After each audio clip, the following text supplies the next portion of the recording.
Well, my friends, here's my haul from. I clicked on the wrong thing. Hello, my friends. Jerry Rosa here in the Rosa Stringworks Man Cave.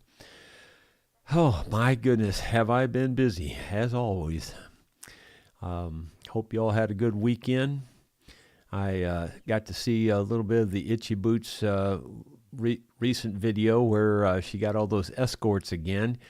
I just thought that any second one of those guys was going to get killed. Did you see how they whipped in and out of that traffic? I thought for sure one of them was going to get just leveled head on, just absolutely nuts. The way they drive, just crazy. I don't see how they don't have accidents every 5 seconds. It's just nuts. Well, in other news, we're going to Mountain View, as I said, October 16th, 17th, 18th. And, of course, I'll be there. And then, let's see, Bruce Robinson from Mississippi is going to be there. Jesse Burge from, I think, Louisiana. Or is he from Mississippi? I can't remember. And then we've got Bo's going to be there. Let's see, Gary Haven, Don Davis, Bev Spencer, Tony Smith, the fiddle player, he's going to be there. Bert Pichon, the guy that owns the 1941 Martin, he's going to be there. So, yeah, a whole bunch of us. I don't know, there's probably more, probably somebody I forgot, but I didn't mean to forget you. Anyway, so if you can make it down and you want to, just enjoy a good weekend down there, that'd be down in Mountain View, Arkansas. And if you are going, send me an email and I'll return my phone number to you so that you can stay in touch with us while we're down there and you'll know where we're at, what we're doing, and maybe go out to dinner and the whole bit. Well, I just have one little short video for you. I did get the Wellhouse project completed over the weekend, so take a look at this. Well, my friends, this thing is complete. I have got a new roof on it, and I have painted it with the sprayer. I need to scrape the window, that window there. It's got paint on it, but no big deal. Yeah, it was a fun job, but I got the roof done. There's a little overspray on the roof too, but I don't think that's going to mount to anything. I think it'll rub right off after a few rains, and if it don't, no big deal anyway. It's up here in the woods, nobody sees it, but it's all painted and with a good roof on it. That roof is the best roof it's had on it, well, for probably forever, but for sure since we've owned the place in the 7 years. That roof should last 50 years, if not longer. So I'm real happy to have it done. Painting this just became a real problem. Most of the wood was bare. I probably should have painted it with a primer first and then the latex paint, but you know me, I'm just going to get it done. And I did. I painted it with latex paint. I went over it like 3 times. By the time I got around the full time, I would come back and hit the worst spots again, and then I would go around it again and then do it again. So I really did put the paint on there, but I don't know. It just is what it is. It ain't a perfect job by any stretch, and it's just to get us by mostly is really what it amounts to.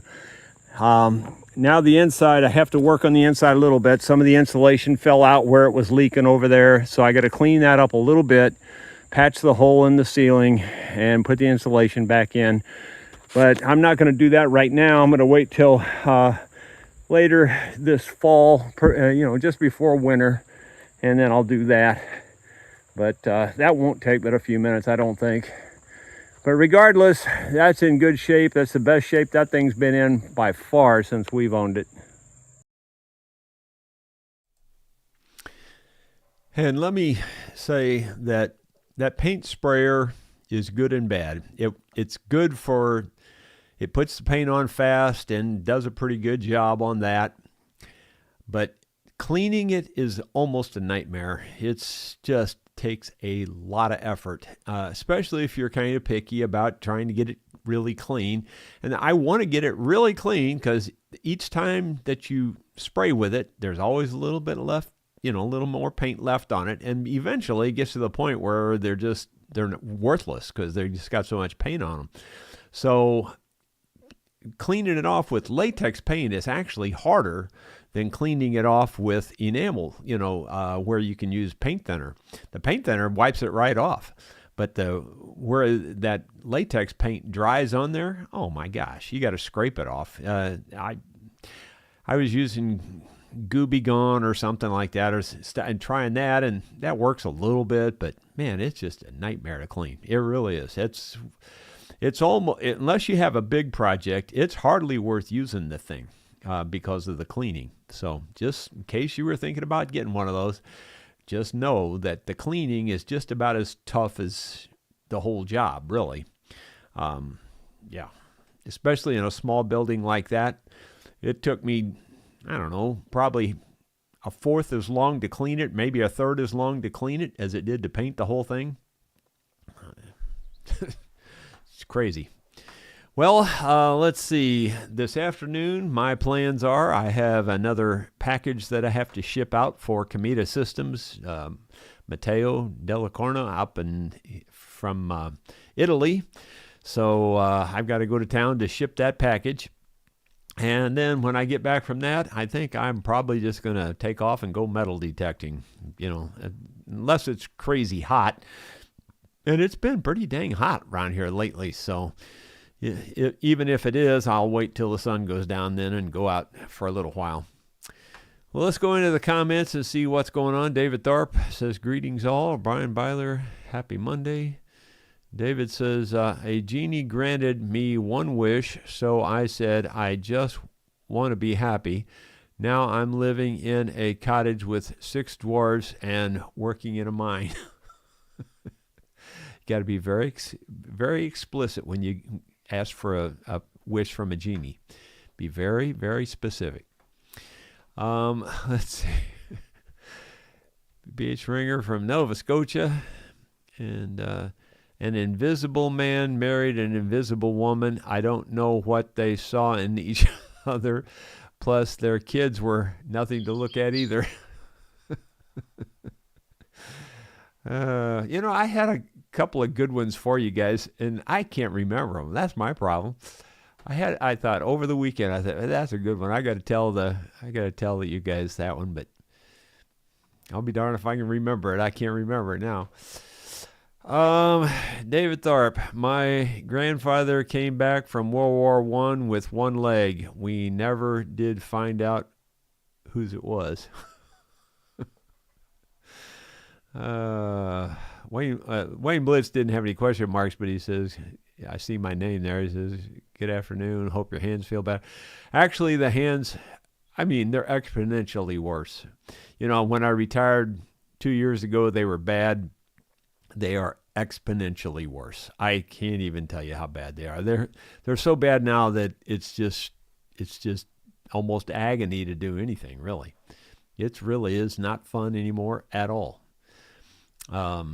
But I try not to think about it, try not to talk about it, because there's so many people that are so much worse off.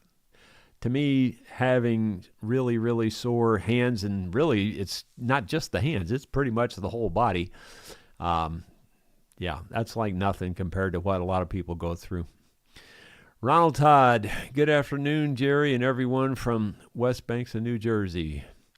Bill Rhodes says, hello, Jerry. And let's see, Gary Hayes says, Jerry went to Larry Cordell and Clay Hess of Seldom Seen.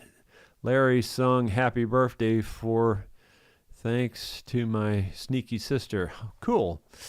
Yeah, Larry Cordell's really good. Clay Hess is really good. Clay Hess is really a nice fella. I was doing sound for Clay Hess one day here in the Rolla area, and Clay was very understanding. I was having all kinds of trouble with the sound system that day, and I never had trouble before or since, but that day it just wouldn't work right. And Clay was very understanding, very, very kind fella. I just felt horrible because it just wouldn't work right at all. I finally found a workaround, but it wasn't very good compared to what it normally would be. I don't even know what happened. I still don't remember what happened, but I just know that Clay Hess was, unfortunately, the fellow on stage at the time. David Tharp, you know how they throw the ball into the crowd after they win the game. That's not allowed in bowling. I know that now. You actually won the game? Let's see.